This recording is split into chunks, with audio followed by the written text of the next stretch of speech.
ઘણા લોકો કહે યમનાષ્ટકનું ભાષાંતર બોલીએ તો ન ચાલે, આ પાઠનું ભાષાંતર વાંચી જઈએ તો ન ચાલે, સમજવા માટે ચાલે, પણ યમનાષ્ટકમાં શ્રી વલ્લભની વાણી છે. વદતિ વલ્લભ શ્રી હરે, આ શબ્દ જ્યારે તમે બોલો ત્યારે એમાં વલ્લભની વાણી ભળી જતી હોય છે. પ્રયાસ કરજો એ વાણીનો આશ્રય કરી શકાય. કોશિશ કરશો તો આવડી જશે. પ્રયાસ કરો, ગ્રંથોનો આશ્રય કરો. દરેક વૈષ્ણવે હું પાઠ કરું છું એમ ન વિચારું, હું વલ્લભની વાણીનો આશ્રય કરું છું. એ તાકાત વલ્લભની વાણીની છે. તસ્યાશ્રયો ભવેત કૃષ્ણ ઇતિ શ્રી વલ્લભો બ્રવીત. કૃષ્ણાશ્રયમાં જ્યારે આ મહાપ્રભુજીએ લખ્યું, ટીકામાં આચાર્યોએ લખ્યું કે જ્યારે ઠાકોરજીએ એ યમલા અર્જુનના વૃક્ષો હતા નંદાલયના આંગણામાં, પૂર્વમાં કુબેરના પુત્રો હતા, ઋષિનું અપમાન કર્યું, શ્રાપ લાગ્યો કે તમે જડ બુદ્ધિ વાળા છો તો જડ થઈને પડશો, વૃક્ષ બનશો. અને ઋષિ પાસે ક્ષમા માંગી તો કહ્યું વૃક્ષ તો બનશો પણ તમારો ઉદ્ધાર ઠાકોરજી કરશે. અને એટલે નંદાલયના આંગણાના વૃક્ષો બન્યા અને ઠાકોરજી ઉખલ લીલામાં એ વૃક્ષોનો ઉદ્ધાર કર્યો. આપણે જાણીએ છીએ. ત્યારે આચાર્યોએ ટીકામાં એમ જણાવ્યું કે જેમ એક ઋષિનું વચન રાખવા માટે ઠાકોરજી એ વૃક્ષોનો ઉદ્ધાર કરી શકે, એક સાધારણ ઋષિનું વચન રાખવા માટે ઠાકોરજી આ લીલા કરે અને એ વચનોને સિદ્ધ કરે, તો સ્વયં પ્રભુના મુખારવિંદ રૂપ શ્રી મહાપ્રભુજી જ્યારે કહેતા હોય કે આશ્રય સિદ્ધ થશે, તો પછી ઠાકોરજી એ શબ્દોને કેમ ઉથાપી શકે? तस्याश्रयो भवेत कृष्ण इति श्री वल्लभो ब्रवीत. ऐसा जब महाप्रभु जी कहते हो तो ठाकुर जी उस वचनों को निरर्थक नहीं कर सकते, क्योंकि वल्लभ की वाणी अच्छा स्वरूपे महाप्रभु जी विराजे છે. महाप्रभु जी सदे લીલામાં પધારવાની તૈયારી કરી રહ્યા છે. હજારો વૈષ્ણવની ભીડ ચારે બાજુ ઘેરાઈ છે. એ અલૌકિક સ્વરૂપના મહાપ્રભુજીના દર્શન થઈ રહ્યા છે. હનુમાન ઘાટના એક એક સીડીઓને ઉતરતા શ્રી મહાપ્રભુજી જલમાં પધારે છે. ચારે બાજુ મહાપ્રભુજીના જયઘોષ થઈ રહ્યા છે. બોલીએ વલ્લભાધીશ કી જય, વલ્લભાધીશ કી જય. ચારે બાજુ મહાપ્રભુજીના જયઘોષ થઈ રહ્યા છે અને શ્રી વલ્લભનું ચિત્ત યુગલ સ્વરૂપની નિત્ય લીલામાં છે. એક એક સીડીઓની નીચે ઉતરતા ઉતરતા ઉતરતા ગંગાજીના જલમાં શ્રી મહાપ્રભુજી પધાર્યા છે. અંદર ચાલતા ચાલતા જલમાં કટી સુધી મહાપ્રભુજી પધાર્યા. દ્રષ્ટિ ઉપર કરી અને જાણે સમસ્ત લોકોને સમૂહ રૂપે દર્શન થયું. એક તેજ પુંજ નીકળ્યું અને સીધું અલૌકિક નિત્ય લીલા ધામમાં જઈને પ્રાપ્ત થયું. બોલો શ્રી વલ્લભાધીશ. આપણે ત્યાં આ લીલાને મહાપ્રભુજીની આસુર વ્યામો લીલા કહેવાય છે. आसुर व्यामो लीला कही जाती है, क्योंकि वल्लभ भूतल छोड़कर वल्लभियों के लिए तो गए ही नहीं. वल्लभियों के लिए तो वल्लभ भूतल पर ही है, पर आसुरी जीवों को मोह जगाने वाली लीला वही है आसुर व्यामो लीला. आसुरी जीवों ने मोह पमाड़वा वाली लीला. वल्लभियों માટે તો વલ્લભની સ્થિતિ સદાય ભૂતલ પર છે, પણ આસુરી જીવો માટે આ ભૂતલ છોડીને પધારે ને. આપણું વાર્તા સાહિત્યનું પ્રમાણ આપે છે. ભગવાન દાસ આદિની વાર્તાને જુઓ. કોઈ વૈષ્ણવ એમને મળવા આવ્યો, કાશીમાં જ રહેતા, અને વૈષ્ણવે કહ્યું કે તમે તો વલ્લભ પ્રભુના આટલા અનન્ય સેવક છો અને છેલ્લા દર્શન કરવા તમે આવ્યા નહીં હનુમાન ઘાટ પર. હસવા લાગ્યા વૈષ્ણવ, કહેવા લાગ્યા અમારા વલ્લભ ક્યાં ગયા છે?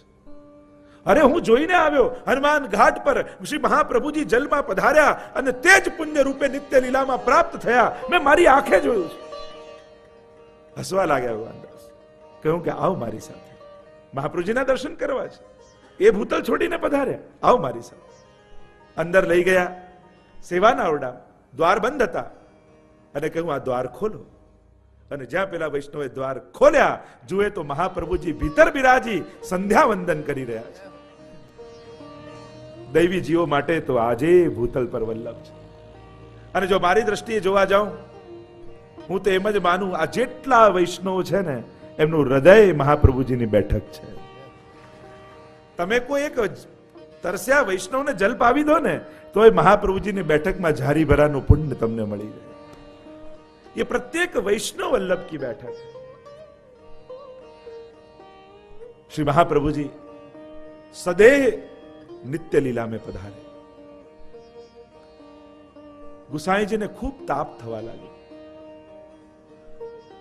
એટલો તાપ હૃદયમાં જાગ્યો. શ્રી વલ્લભના સ્વરૂપને કેમ કરીને હું જાણું? અલ્પાયુ છે ગુસાઈજી. શ્રી મહાપ્રભુજી માટે અતિશય વિરહ થવા લાગ્યો. દમલાજી પાસે આવ્યા, પધાર્યા ગુસાઈજી અને કહ્યું, हरसानी जी श्री वल्लभ के स्वरूप को कैसे करके जाने जाए, कैसे करके हम जाने? तब हरसानी जी ने कहा, प्रभु चरण श्री वल्लभ तो आपके हृदय में विराजमान है. नेत्र बंद कर कर केवल उनको स्मरण कीजिए. वल्लभ के स्वरूप की गूढ़ भावनाएं आपके हृदय में अपने आप जागृत हो जाएगी. आपके भीतर महाप्रभु जी विराजमान. દમલાજી પધાર્યા અને ગુસાઈજીના હૃદયમાં એવો વિરહ શ્રી મહાપ્રભુજીને જાણવાનો થયો, એ સ્વરૂપના અનુભવનો થયો કે વિરહ પ્રબળ થતા થતા વિપ્રયોગ ધર્મી સ્વરૂપે પહોંચી ગયો. અને જ્યારે વિપ્રયોગ ધર્મી સ્વરૂપનો અનુભવ થાય, એ વિપ્રયોગનો અનુભવ થાય, આપણે ત્યાં ચાર પ્રકારે અનુભવ કયા: સંયોગ ધર્મ સ્વરૂપ, સંયોગ ધર્મી સ્વરૂપ, विप्रयोग धर्म स्वरूप और विप्रयोग धर्मी स्वरूप. थोड़ी क्लिष्ट बात है, इसलिए अभी मैं इसका विस्तार नहीं करूंगा. पर विप्रयोग धर्मी स्वरूप એટલે એવી અવસ્થા કે એ વિરહમાં એવી અવસ્થા આવી જાય કે એક જ ક્ષણે સર્વ લીલાઓનો અનુભવ થવા લાગે. અને ગુસાઈજીને મહાપ્રભુજીના સ્વરૂપનો વિપ્રયોગ ધર્મી સ્વરૂપનો અનુભવ થયો અને એક જ ક્ષણે મહાપ્રભુજીની સર્વ લીલાઓ શ્રી गुसाईजी सन्मुख प्रकट थवा लगा. और एक एक स्वरूप जब सन्मुख प्रकट होने लगा, श्री गुसाई जी को दर्शन होने लगे और गुसाई जी के मुख से सर्वोत्तम स्तोत्र की नामावलियां प्रकट होने लगी. आनंदाय नमः, परमानंदाय नमः, श्री कृष्णास्याय नमः. एक एक स्वरूप को देखते देखते श्री गुसाई जी एक एक नाम प्रकट करने लगे. सर्वोत्तम स्तोत्र गुसाई जी ने बनाया नहीं है, गुसाई जी को अनुभव हुआ है. गुसाई जी को ऋषि कहा है सर्वोत्तम स्तोत्र का. और ऋषि किसे कहते हैं? ऋषयः मंत्र दृष्टारः. मंत्र बनाए वो ऋषि नहीं, पर जिसको ध्यान में, जिसको भक्ति के अनुभव में वो मंत्र दिखाई दे, जो देखता है मंत्र को, वो ऋषि है. और इसीलिए यहां कहा है सर्वोत्तम स्तोत्र में, ऋषि अग्नि कुमारस्तु. स्वयं गुसाई जी इस मंत्र के ऋषि हैं. सर्वोत्तम स्तोत्र गुसाईजी रच्यू नहीं, सर्वोत्तम स्तोत्र गुसाईजी अनुभव्यू है. इस स्वयंभू, जैसे भागवत जी की रचना हुई और नारद जी पधारे और व्यास जी से कहा कि भागवत जी तो आपके हृदय में विराजमान है, और जहां कृपा हुई नारद जी की और भागवत जी समाधि भाषा में दिखाई देने लगे, अनुभव होने लगे, और व्यास जी ने उसकी रचना की, उसी प्रकार से श्री गुसाई जी को सर्वोत्तम स्तोत्र का अनुभव हुआ है, दर्शन हुआ है. और इस प्रकार सर्वोत्तम स्तोत्र की रचना हुई. यह सर्वोत्तम स्तोत्र ऐसा दिव्य है जिसे सर्वोत्तम कहकर कहा गया, ये सर्वोत्तम है. और हमारे यहां ऐसे कई प्रसंग हैं कि इस स्तोत्र के आराधन या जप मात्र से साक्षात महाप्रभु जी का अनुभव उस भक्त को हुआ है. આજે પણ આ સ્તોત્રમાં એટલું સામર્થ્ય છે, આપણે ત્યાં એવી માન્યતા છે કે 3 દિવસ સુધી કોઈ અખંડ પાઠ કરે તો એને સાક્ષાત શ્રી વલ્લભ મહાપ્રભુજીના દર્શન થાય, એને એનો અનુભવ થાય. કામવનની બેઠકજીનો એવો પ્રસંગ આવે છે. મધુસૂદન નામના ભક્ત, અને મનમાં મનોરથ થયો, મારે મહાપ્રભુજીના દર્શન કરવા છે. અખંડ સર્વોત્તમ સ્તોત્રના પાઠ શરૂ કર્યા અને ત્રીજા દિવસે શ્રી ગુસાઈજી પધાર્યા અને કહ્યું કે બસ હવે પાઠ કરવાનું રહેવા દો. માન્યા નહીં, 6 મહિના સુધી પાઠ કરતા રહ્યા. અને એક દિવસ સાક્ષાત મહાપ્રભુજી ત્યાં પ્રગટ થયા. ત્યારે આ વૈષ્ણવે પ્રશ્ન કર્યો કે જયરાજ, મેં તો સાંભળ્યું છે કે 3 દિવસ કોઈ ભાવથી પાઠ કરે તો એને આપના દર્શન થાય, તો મારે 6 મહિના પાઠ કેમ કરવા પડ્યા? ત્યારે મહાપ્રભુજીએ કહ્યું, મેં તો 3જા જ દિવસે ગુસાઈજી સ્વરૂપે તને દર્શન આપી જ દીધા હતા, પણ તું મારા સ્વરૂપને ન સમજી શક્યો, એટલે તારે 6 મહિના પાઠ કરવા પડ્યા.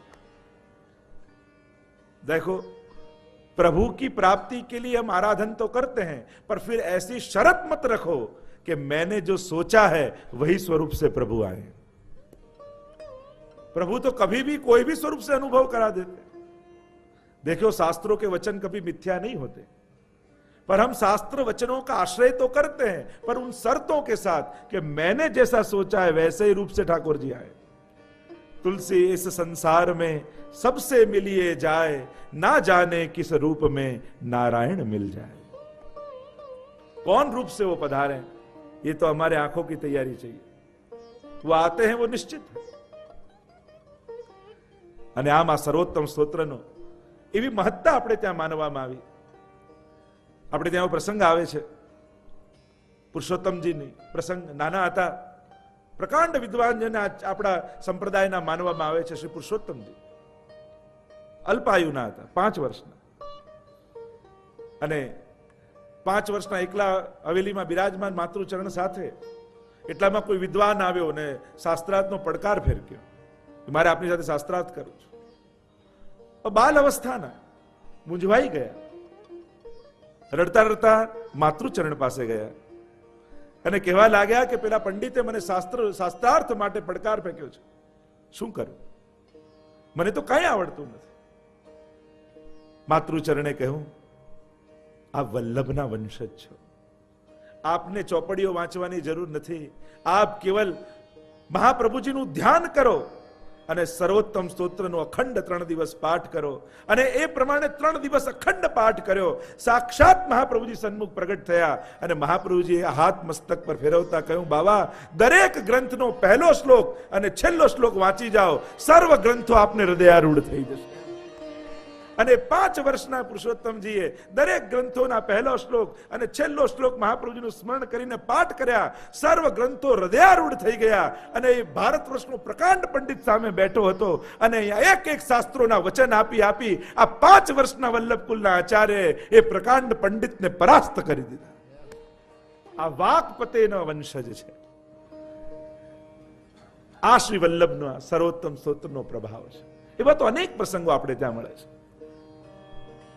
તેવું આ સર્વોત્તમ સ્તોત્રની રચના થઈ.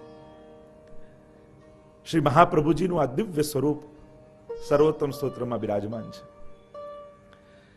108 નામ સર્વોત્તમ સ્તોત્રમાં શ્રી ગુસાઈજી પ્રભુચરણને જે દર્શન થયા એને પ્રગટ કર્યા છે. નામ, રૂપ, લીલા, ગુણ અને ફળ, આ 5 વસ્તુ, અને 6 ધર્મ અને 7મો ધર્મી, અને 5 સિત્તા 35. આમ 35 3 ભાગમાં અને 3 મુખ્ય નામ: આનંદ, પરમાનંદ, શ્રી કૃષ્ણ. જેમ જેમ સત્સંગ આગળ વધશે એમ એની ગૂઢતા અને રહસ્યોની આપણે ચર્ચા કરતા જઈશું. ભાગવતજીની કથા પ્રારંભ કરતા પહેલા 6 અધ્યાયમાં મહાત્મ્યની કથા કહેવામાં આવે છે. क्योंकि भगवान 6 गुण वाले हैं: ऐश्वर्य, वीर्य, यशस्वी, श्री, ज्ञान और वैराग्य. तो वही प्रभु का वर्णन सर्वोत्तम स्तोत्र में है.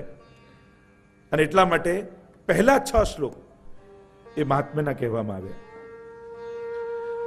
और उस 6 श्लोक में महाप्रभु जी का ऐश्वर्य, वीर्य, यशस्वी, ज्ञान और वैराग्य, इन 6 की बात कहने आई. कहने में श्री गुसाई जी प्रभुचरण ने कहा, महात्म्य समझावे. श्री वल्लभની ગાથા. સર્વપ્રથમ શ્રી મહાપ્રભુજીના સ્વરૂપનો સંક્ષિપ્ત પરિચય લઈએ. શ્રી વલ્લભનું સ્વરૂપ શું છે, કેમ કરીને એમને જાણવા, કઈ રીતે એમને જાણવા. જેમ દમલાજીને ગુસાઈજીએ પૂછ્યું કે વલ્લભને શું કરીને જાણો છો, એમ કદાચ આજે હું તમને પૂછું कि आप श्री वल्लभ को कहा करके जानो हो. તમારા બધાના મનમાં કોઈ જુદો જુદો ઉત્તર આવશે. કારણ કે જેવો અધિકાર એવી સ્વરૂપ આસક્તિ, એવી લીલા આસક્તિ. જેનો જેવો અધિકાર એ પ્રમાણે પ્રાપ્તિ. श्री वल्लभ को कहा करके आप जानते हो. श्री महाप्रभु जी ना ध्यान में આપણે સ્મરણ કરતા હોઈએ છીએ.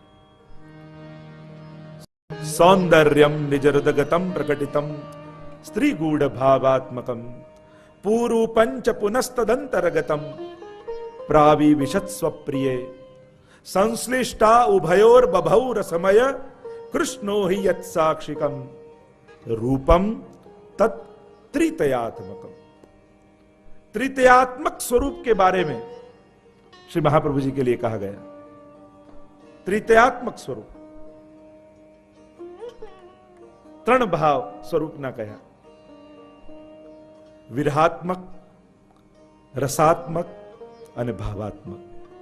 રૂપમ તત્રિતયાત્મકમ.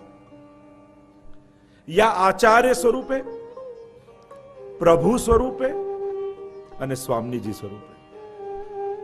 રૂપમ તત ત્રિતયાત્મકમ. કુંભાવ, સ્ત્રી ભાવ અને સાક્ષી ભાવ, ભાવાત્મક ક્રમમાં એની પણ ચર્ચા છે. वह स्वरूप को आप कौन भाव से जानते हो? आदि भौतिक, आध्यात्मिक અને आदि दैविक. रूपम तत्त्रितयात्मकम. આપણે પ્રયાસ કરીશું આ ત્રણેય ભાવને સમજવાનો. આચાર્ય સ્વરૂપ, પ્રભુ સ્વરૂપ અને સ્વામીજી સ્વરૂપ. આ ત્રણ પ્રકારના સ્વરૂપની ચર્ચા, ભાવાત્મક ચર્ચાઓ પણ છે, સૈદ્ધાંતિક ચર્ચાઓ પણ છે, શાસ્ત્રોક્ત ચર્ચાઓ પણ છે અને ભગવદીઓના મુખે ભાવાત્મક સ્વરૂપોના અવગાહન પણ થયા છે. શ્રી મહાપ્રભુજીનું એ દિવ્ય સ્વરૂપ ત્રણ પ્રકારે વૈષ્ણવમાં આરાધ્ય છે, સેવનીય છે. સૌથી પહેલું આચાર્ય સ્વરૂપ. દેખો, મર્યાદા માર્ગમાં આ મૂંઝવણ છે કે गुरु गोविंद दो खड़े काको लागू पाए. गुरु और गोविंद दोनों खड़े हैं, किनको पहले पैर लागू? ये मर्यादा मार्ग की उलझने हैं. पुष्टि मार्ग में उलझन नहीं है, क्योंकि पुष्टि मार्गियों को पूछो तो उसको दो दिखाई नहीं देते. सूर कहा कहे द्विविध आंधरो बिना मोल को चेहरो. यहां तो श्री जी को देखो तो उनके मुखारविंद में वल्लभ दिखाई दे, और वल्लभ को देखो तो उनके रोम रोम में श्रीनाथ जी दिखाई दे. यहां तो दोनों एक करके जाने. सूर कहा कहे द्विविध आंधरो, दो दिखाई नहीं देते, ऐसा अंध हूं, ऐसे सूरदास जी कहते. दो करके कभी जाने ही नहीं.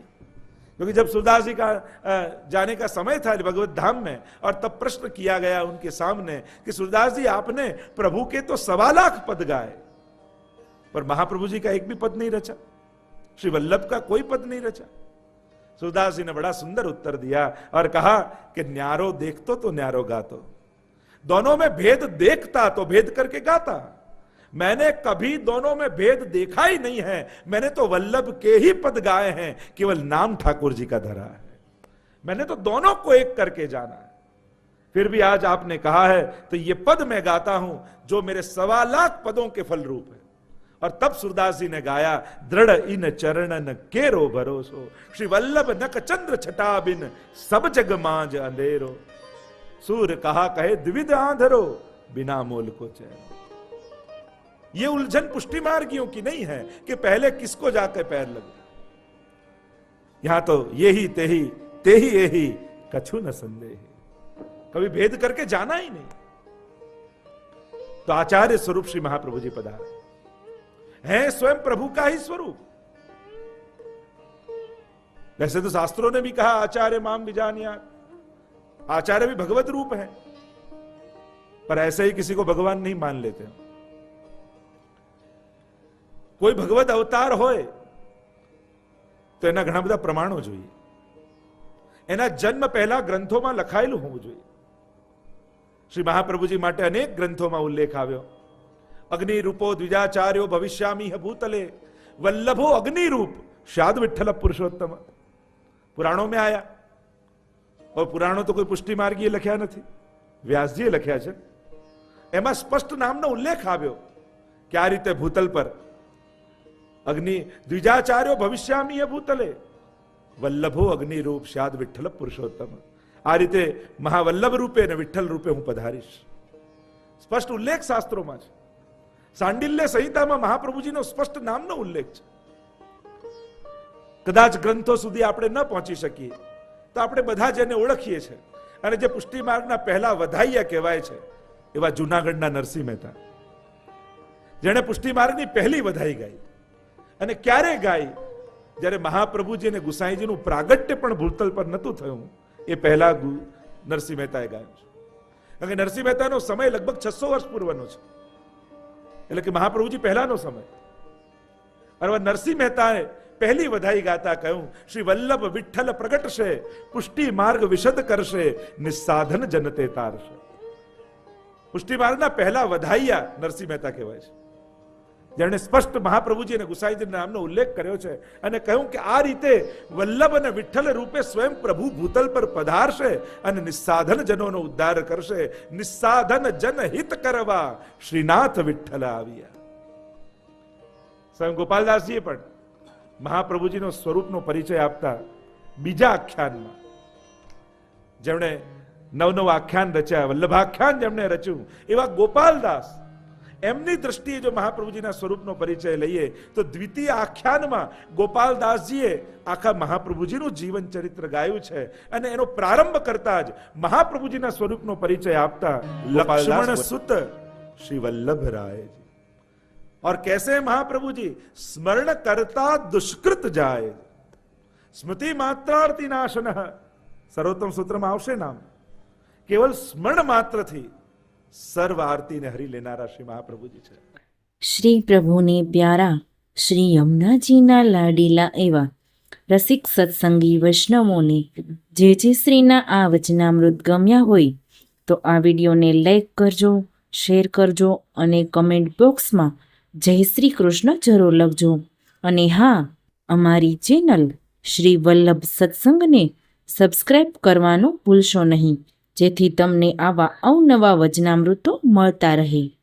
સર્વે વાલા વૈષ્ણવોને ભાવથી જય શ્રી કૃષ્ણ.